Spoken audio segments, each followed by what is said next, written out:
Welcome to Inspire Podcast, where you will be empowered to design and live your inspired life. Every episode you will receive inspiration and tools from women who are making an impact in the world. With your host, Jackie Bruggeman. Welcome to Inspire Podcast, design and live your inspired life. This episode is all about setting powerful intentions for your year.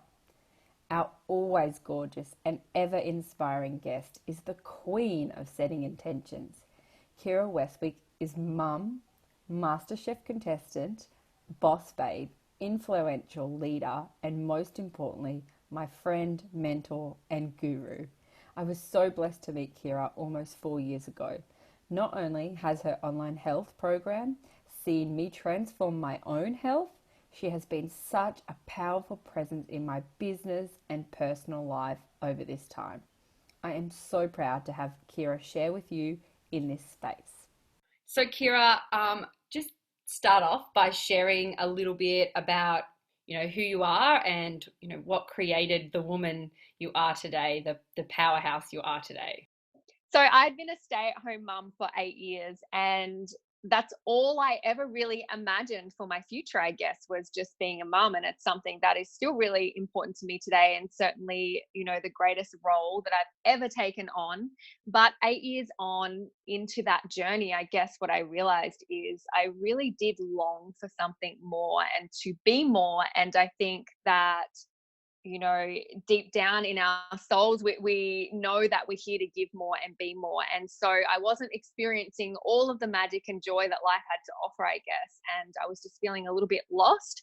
I was feeling lonely, and I was really just not utilizing my voice in day-to-day life at all. And I truly believe for us to be happy, we need to experience progress. And because there was no progress in my life, I was never stepping outside my comfort zone.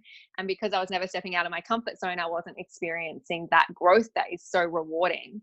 So a long story short, the opportunity came into our life, into my partner then at the time and my life. And he kind of took hold of it before I did. I certainly didn't imagine that I was the kind of woman that could ever create success as a businesswoman. At that point, that certainly was not my mindset.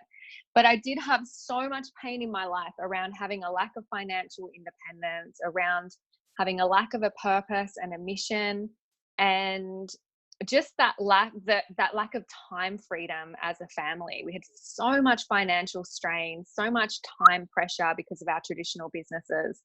And I guess it just got to breaking point of pain in our life that something had to change, because if nothing changed, then nothing was going to change. And I was terrified looking ahead that if nothing changed, my life would be in the exact same space in 5, 10, 20 years time.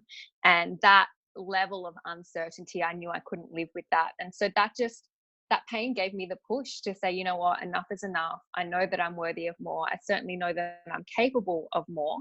And, this is something where I can be a stay-at-home mum and deliver on that value for my family, but also create that financial independence and step into my potential. I resonate with so much you say there, and you being my mentor and my guru, our stories are so similar in how we both started our businesses, and I was definitely in that same position as that stay-at-home mum. Only had one bub, but that stay-at-home mum who had no voice anymore went from being like reasonably confident to no confidence at all. So, I have loved that journey of finding that confidence and myself, and finding a passion outside of mum again. So, I completely resonate with you there. I think this time of year, and something you are brilliant at, and why I have stolen your time today, is setting intentions. So I know for you, Kira, intentions and setting intentions isn't something that you were awesome at or did a lot, and I was very much the same. I knew I had to get a job, I had to feed my kids, and just create that picket fence life that we all kind of are taught to create. But I was never good at setting goals and intentions for myself. So I would love for you to share with everyone your top tips on setting intentions, and not just around health. I think we've covered that already really well, but more the broader things, that the things that light you up and give you joy.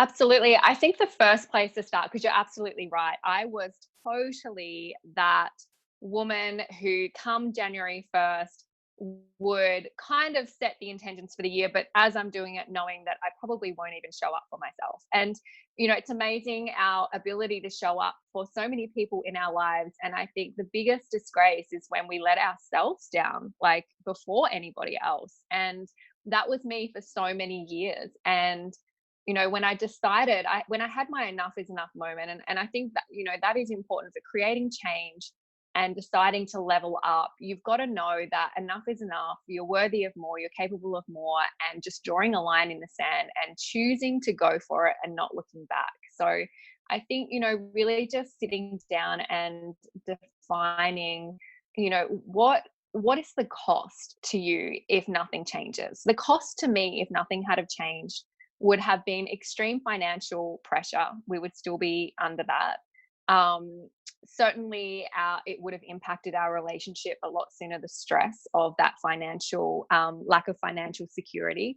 And I wouldn't be the woman I am today. I wouldn't have the confidence, I wouldn't have the voice, I wouldn't feel the value and my worth. And that's a gift that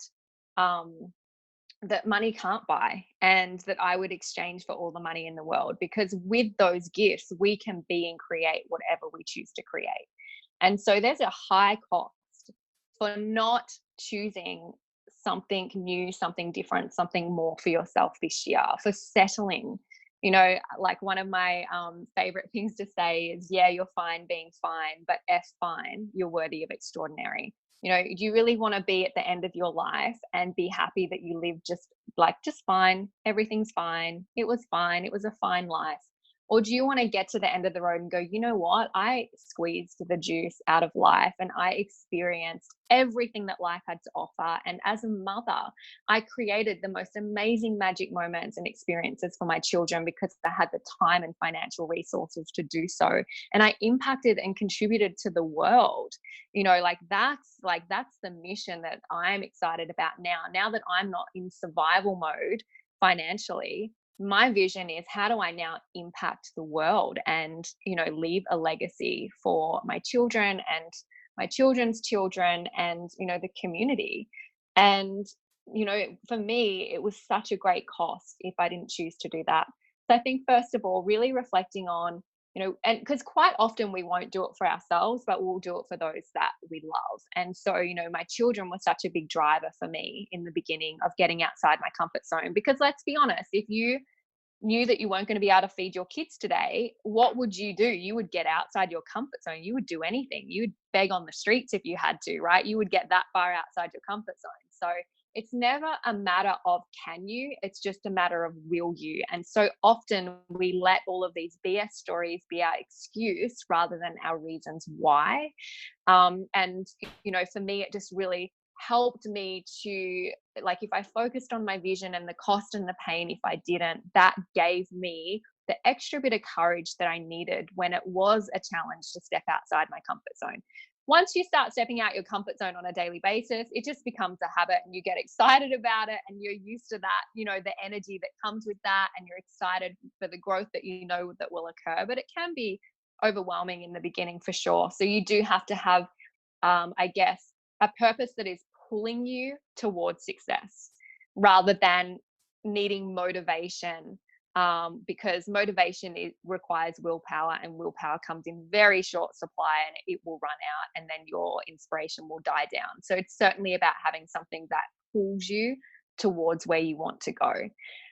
So number one, reflect on the cost of you not stepping up. Secondly, reflecting on 2018 or the years gone by with awareness rather than judgment. And, just truly asking yourself, making a list, what do you want less of this year? Is it less, financial strain and stress? Is it less relationship, strain and stress? Is it, less work, less being, stuck in four walls in front of a computer. Like, to me, that would be soul destroying for me. I personally could not, obviously if I had to feed my family, I would do that, but that's not a life to love for me. Like, I'm on this planet for a very short amount of time. I do not want to live it sitting in front of a computer for 40 hours a week. So if that's what I was doing, that would definitely be on my less of list. And then, what do you want more of in 2019? For me, I'm consistently working on having more fun, more playfulness, more openness in my heart and who I am as a woman, more flow, more flexibility, more love, like more deeper connected relationships. And, I make these lists consciously, and I have them, I have all of these words and things in front of me every single day to remind me of my purpose and who I am, who I'm capable of being, because we all have, this innate, unlimited potential to become whoever we want. And that's another interesting thing, just to sidetrack a little, but you can kind of bring it into your goals for this year, is that we create the story of who we think we are. And so before this business, I had created the story that I was this shy woman who was only capable of being just a mum and nothing more. And so over the past 5 years, I've redefined or created a new version of who I want to be. And I surround myself I resource myself. First of all, I didn't wait for someone to come and rescue me. So I resource myself. And the way that I do that is by setting myself up for success. And when you know what you want more of this year, you then will know how to set yourself up to success. For me to have more fun, more play, more flexibility, more freedom, more connected relationships, to be, an even greater version of myself, then I know I have to do things like listen to podcasts every day, get out in the morning on the beach and go for a walk, get to the gym, create time to connect with my children and be 100% present with them, and make sure that time is allocated in my schedule and it's a non-negotiable that happens. And same if you've got a significant other in your life, number one, that's the first thing that goes into your diary is time to connect with them. And whether it be date night or whatever that might be, and showing up for them to have their time out as well. When do you allow them to go and do the things that light them up, and that you show up and serve them in that way. So once you define what you want more of, then you really can break it down to those daily habits that set you up for success on that journey. And then coming back to what I said at the beginning is showing up for yourself and not letting yourself down, making some bare minimum non-negotiable goals, and making a commitment that, whether it be for the first time in your life, like it was for me, is that if I said that I was going to achieve something, I just played full out to make it happen. And I just knew that I was never going to let myself down again. And I was never going to break a promise to myself again. And that's a new standard that I set for myself. And we always get our standards. If your standards are you can lie to yourself every day and you don't care about it, then your life will never change. But if you raise your standards, it's the same, like, you look at someone who's fit and healthy, it's because it's their bare minimum standard to eat healthy and exercise every day. And we always get our musts. We don't get our shoulds. I should exercise. I should show up for my business. I should listen to a podcast. You're never going to do those things. But if they become a standard and a must for you, then, you show up every day and you make that happen. And so, yeah, I think just, coming back to those non-negotiable goals and just promising yourself that you are going to show up, and knowing that the secret to happiness is progress. And if you, and I know, one of the other things we're going to chat about today is, how do you stay inspired and on track with achieving the goals that you want for yourself, in 2019. And the way that this works for me, and everyone might be different, is, you may chunk out these really big goals. I've got my vision board right in front of me right now. It's pretty, it's pink, it's sparkly, it's loaded with opportunity and possibility that I'm excited. And, every year I do a vision board, and I love getting to the end of the year and just going, wow, I did that. I ticked all of those things off. It's so great for vision, but also to see your progress. And so we can have these big momentous goals, But if we don't chunk them down to easy, small wins every single day, then we just feel like we're failing and never getting anywhere. So that would be my other tip, is to always reverse engineer your big goals and set yourself up for small wins consistently along the way, so that you continually get to celebrate your success and your growth and who you're becoming and where you are going, and ensure that you reward yourself along the way as well. And as women, I think that's a lesson we all need to learn, is we can put ourselves first. We're better mothers, better wives, better friends, better sisters, if we put ourselves first and fill our cups first and reward ourselves first. So those would be my tips. I hope I didn't get off track. I love a bit of Kira off track, because it just always means that there's extra inspiration piled in there. I don't even know what to recap there, because I took so many notes as per usual. But, I think particularly the stuff about putting yourself first. And if that isn't happening, I know for me that didn't happen last year at all. 2018 was not about putting myself first. It was survival mode, with 2 kids 17 months apart, and just learning to juggle that in a business again, not very gracefully at all. But when I had my enough is enough moment towards the end of 2018, putting myself first was what had to happen for me then, to allow all the other things to gracefully flow together. And now that my husband is home, I get to go out first thing in the morning and look after me, go for a run, listen to a podcast, and I come back and I'm more present in all those aspects of my life. So that's been my selfish thing for him, stopping work. Such an incredible gift. Like, what a gift to have that every day. Yes, he needs a lot of house Go, training. hubby. A lot of house training still has to happen, but we'll get there. It is being really good. Positive reinforcement, just like puppy dogs, remember? Yeah, I love that. That's the best. So, Kira, tell me about keeping yourself inspired, and how do you do that in a little bit more detail? Sure. So I think, particularly when you're experiencing maybe some low self-worth, lack of belief in yourself, maybe you haven't, ever really pushed yourself to finish something or achieve something, and that's really affected your confidence, or you've not been outside your comfort zone for a long time. The unfortunate thing about that is it's this vicious cycle of waiting to feel confident, or waiting for someone to rescue you. And unfortunately, no progress, no expansion, no creation can happen while you're sitting and waiting, and sitting on your hands, waiting for life to magically happen for you. And this was one of the greatest lessons I learned, because the first 12 months in my business, I really did just kind of sit around and wait for the confidence to hit. I knew what I should be doing, but I didn't feel empowered to do it. And I hadn't yet had my enough is enough low point either, which, was a huge, spark that kind of got me off my sitting on my butt and got me into action. But the lesson that I learned is action creates confidence.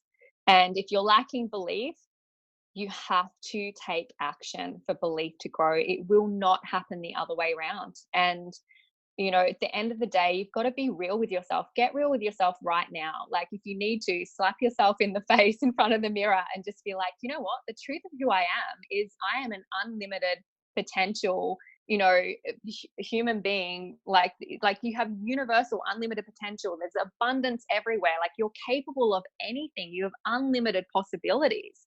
Like, stop with the bullshit stories. Like, that's the truth of who you are. And you have incredible gifts and superpowers that you're here to serve the world with.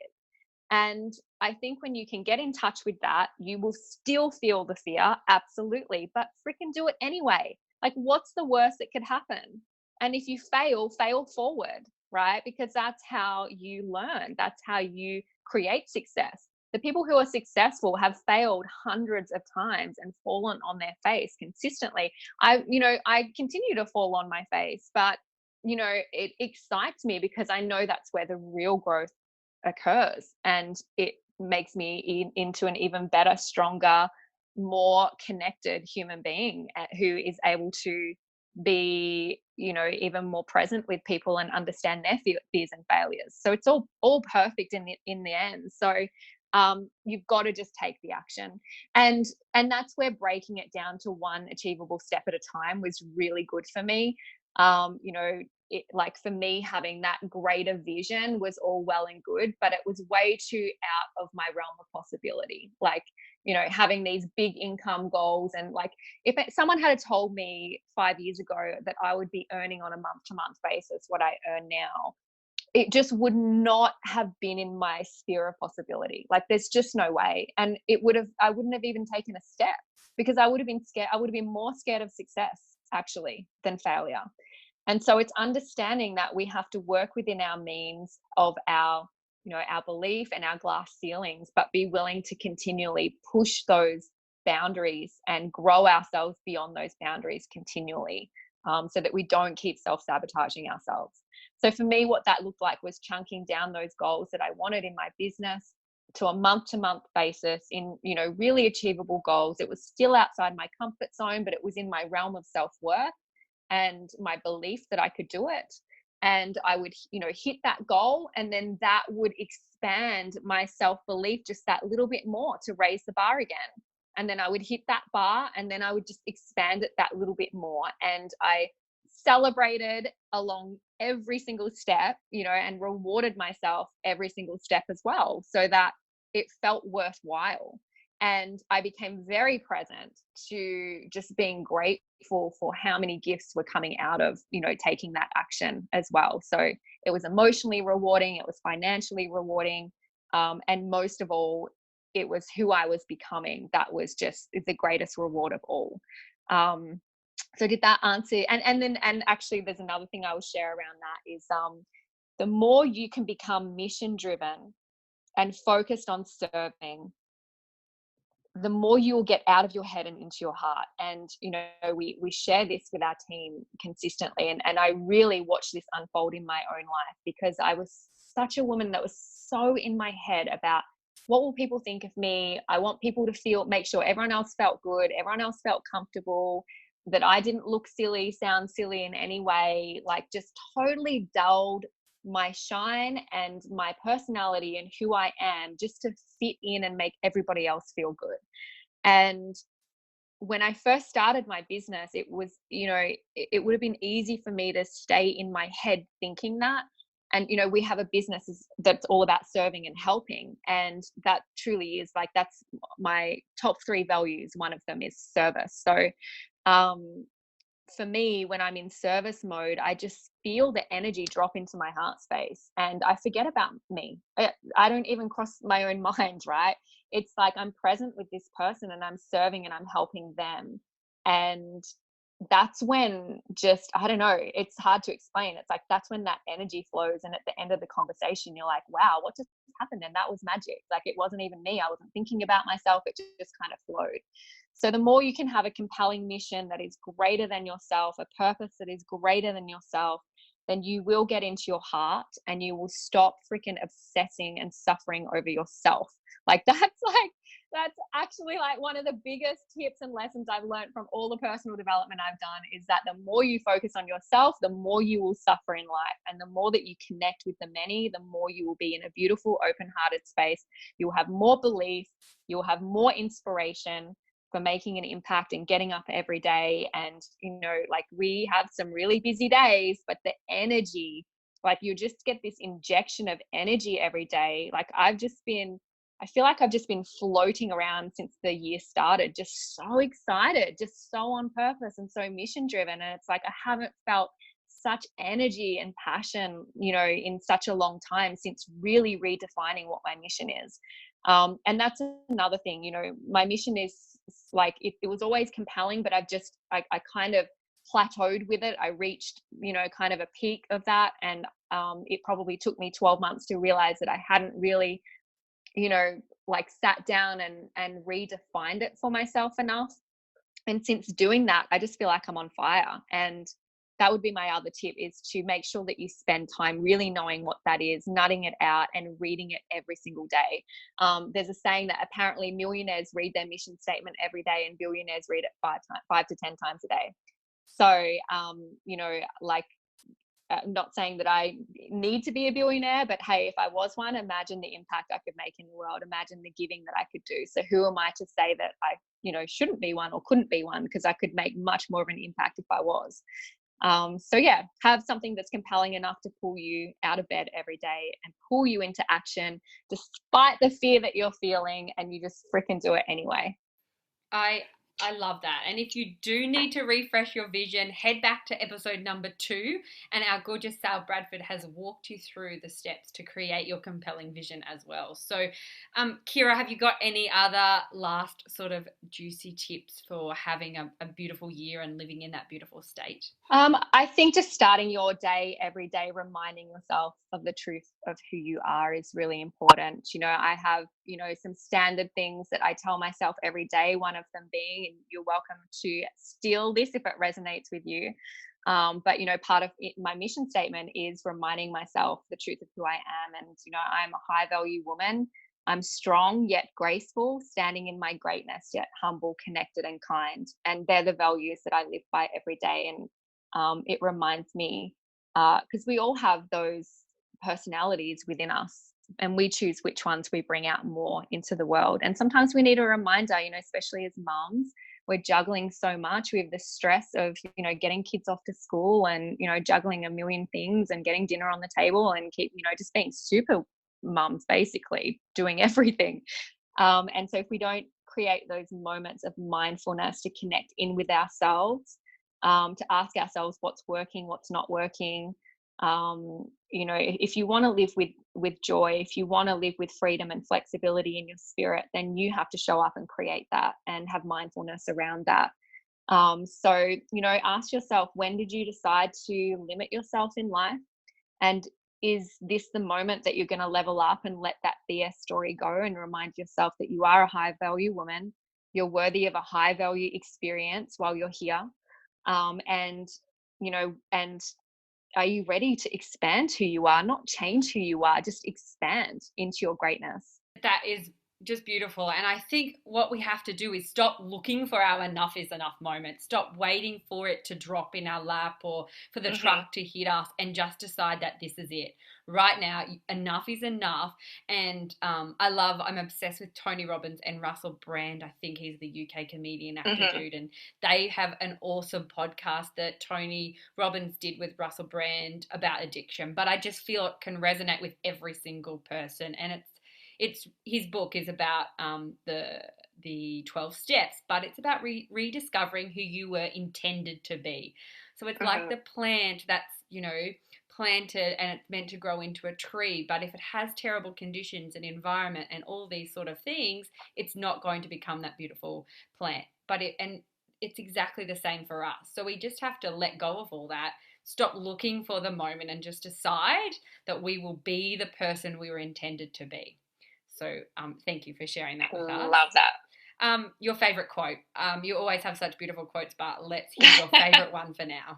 Yeah, that's really hard to choose because I feel like there's just so many awesome ones at the moment. But the one that I'm living my life by on a daily basis right now is the most magnificent I will ever be is myself. And I can honestly say the more I just relax into who I am and not give a crap what anyone thinks about that. Because me being who I am, that's when I'm in my greatness, and that's when I'm the most magnificent I will ever be. And that's being in the truth of who I am, like really settling into that. Every single person, every single woman listening to this, you are a magnificent, incredibly gifted person, and there is nothing missing. It's all there within yourself. And yeah, the more I just relax into that, I think the more magic unfolds in my life, the deeper my relationships are. You attract the right kind of relationships, people who appreciate you for you, so that you don't have to pretend or hide or be someone that you're not. And I don't know if it's come with age, which makes me sound really old, or experience, or just that my life is so busy that I just don't have time or space in my life anymore for people who do not just like add value in terms of that I leave the experience feeling great. I just don't have time for that in my life anymore. And obviously there's relationships where you're the one adding value and that makes you feel great too. But I want to be around people who raise me up, who believe in my greatness, who inspire me to become better on a daily basis as well. So yeah, the most magnificent you'll ever be is just being yourself.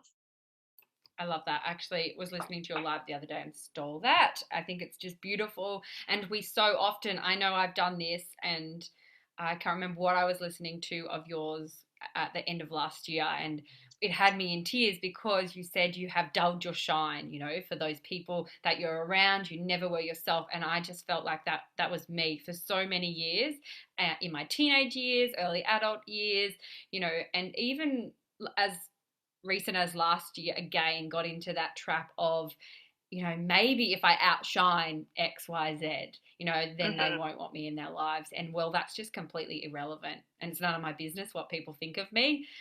It's just our job to be us.